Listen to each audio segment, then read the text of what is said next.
Hello, welcome to the Nuance Diaries. I'm Alexa Jordan, and this is where I make my vulnerability permission slip for yours. And this is the last part of the four-part series, How I Found My Broken Hallelujah. And so there are obviously three parts for this, 1, 2, and 3. And if you have not read those yet, I recommend going back. But I also am realizing that this probably is the one you might be able to dive into without reading part 1, 2, and 3 yet. So if you're just like, I want to listen to it, go for it. I think 1, 2, and 3 were harder to dive into, just like sight unseen. All right, here we go. So, what does a girl do after the worst panic attack of her life leads to a broken mug, surprising amount of clarity, and a new song? She stays up all night so she won't miss her early morning flight, and then takes that first flight in forever to Missouri for her middle school bestie's wedding. It was absolutely beautiful. I cried a lot. While I was on the trip, I got a lead on an even better opportunity than the new temporary job I was originally excited about in part 1. That fall, between the new gigs and some unexpected money, I was able to start paying off my credit card debt, which is a huge deal. Suddenly, I could afford to go to happy hour with my friends again. We came in second place, Broadway trivia. I have energy again. Started having fun again. I came super close to falling in love, but my heart got broken instead.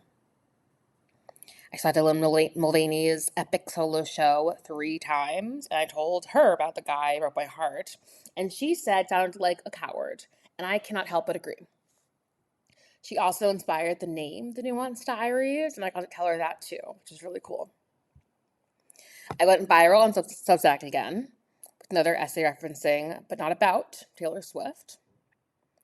I developed a multi-step skincare routine, which I have now fallen off of, but I'm okay with that because the girls at Sephora are always gagged when I tell them I'm 31, because I date every time. Like, I think I'm 22, and aging is great, but also great skin is great.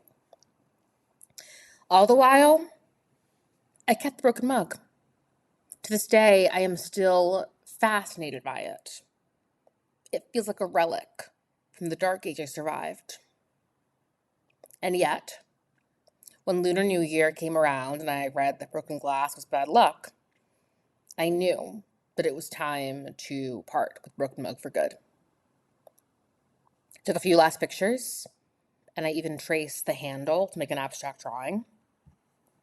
I also broke it even more before throwing it out for catharsis, and I couldn't find my hammer, so I used the handle of a screwdriver. Ironically, as I was finishing this piece, this writing, I came across even more broken glass. A container of leftovers slipped out of the refrigerator and onto the floor. The glass shards looked so much like ice, scattered among spaghetti noodles and marinara sauce. I was once again fascinated. I thought about taking a picture of the icy shards in the dustpan. I wondered what symbolism this moment might hold. Another sign of the beauty of broken things? Maybe. Probably. Who am I to fight the alchemy?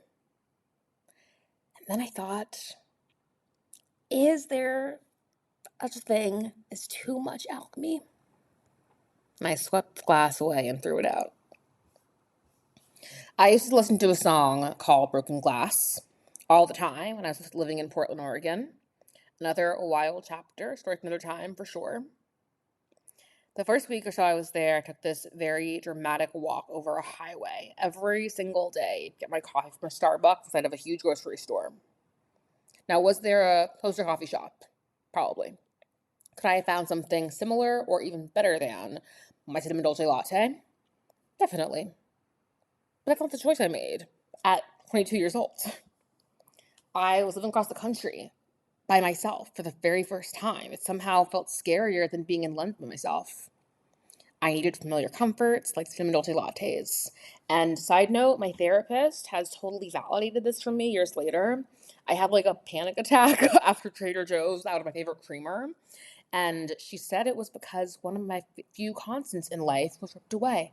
So yeah, I was going through it both times. Coffee's important. I feel like the universe sent me all kinds of signs through that grocery store. Like, my favorite songs would play almost every day walking around there. And whoever made those weekly, like a weekday morning playlist, was doing really well. Really good job. But on the way to the grocery store, I was a DJ. And every morning, like clockwork, I played Broken Glass by Rachel Platten, which I linked here, of course. There was something so 90s music video about crossing a highway while blasting the lyrics, "I'm on a highway full of red lights." And then some more lyrics I copied here. But I feel it changing. I can taste it. I'm on the wave. I won't waste it. I have been patient, but I'm not waiting anymore. I'm going to dance on broken glass. On broken glass. I'm going to make that ceiling crack. That ceiling crack. So what? Still got knives in my back. So what? So I'm tied to the tracks. I'm going to dance on broken glass. Here I go. Here I go. So you know what's crazy?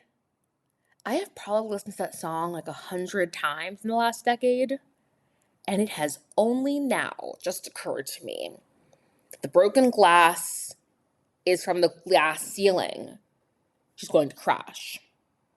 The broken glass she's going to dance on is from the ceiling she's going to crash.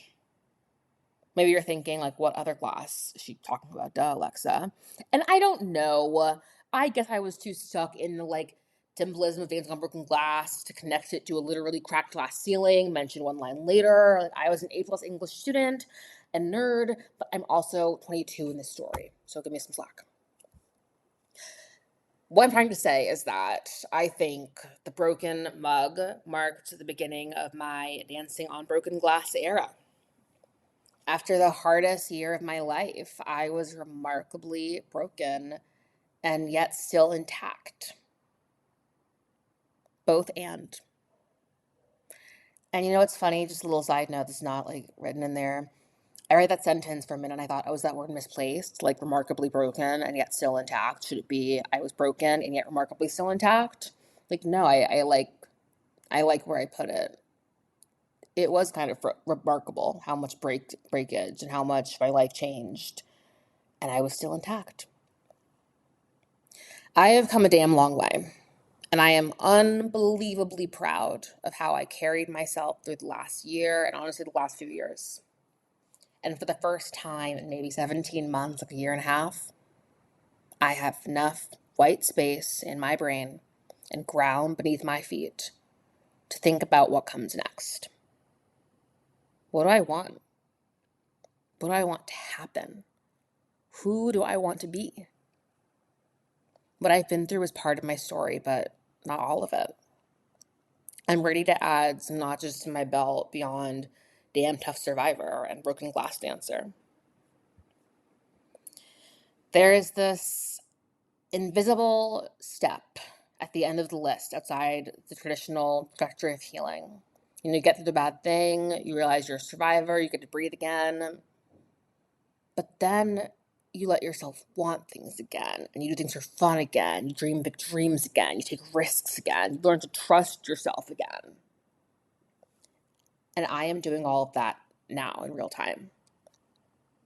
It feels like a reunion with myself. An unapologetic, wilder yet calmer version of myself. I'm not that 22-year-old girl walking across a highway in Northeast Portland. Nor am I the 29-year-old girl who spent one weekend in San Diego before uprooting her whole life to live by the beach. I'm not the 30-year-old woman who fought tooth and nail for her sanity and often lost the battle while making financial sacrifices she never thought she'd have to make. To the shock of those girls at Sephora who tell me I look much younger, I'm 31. And while my past selves will always be with me, it is time to thank them and sweep up the broken glass they broke through to get me here. Cheers to beginning anew entering the next chapter of my life and finding out just how good it can get. Thank you so much for listening. If you've been through the whole series, thanks for checking it out. I really hope you'll hit subscribe and stick around and stay tuned for what's next. And if you yourself could use some support in figuring out what's next, I'm always here to chat. I like to joke, but it's true that I have a PhD in what the hell am I doing and a master's in like what the hell comes next, because I've been at this pivotal like juncture many times, and I really enjoy supporting people and coaching them through that. So the link to subscribe and to book a session are right there. Testimonial from past client also is included. And I'm just really grateful that you took the time, these 10 minutes of your life, to visit mine and listen to the story. So thank you so much. Hope you are having a great day in whatever corner of the world you find yourself in, and I will talk to you soon. Bye.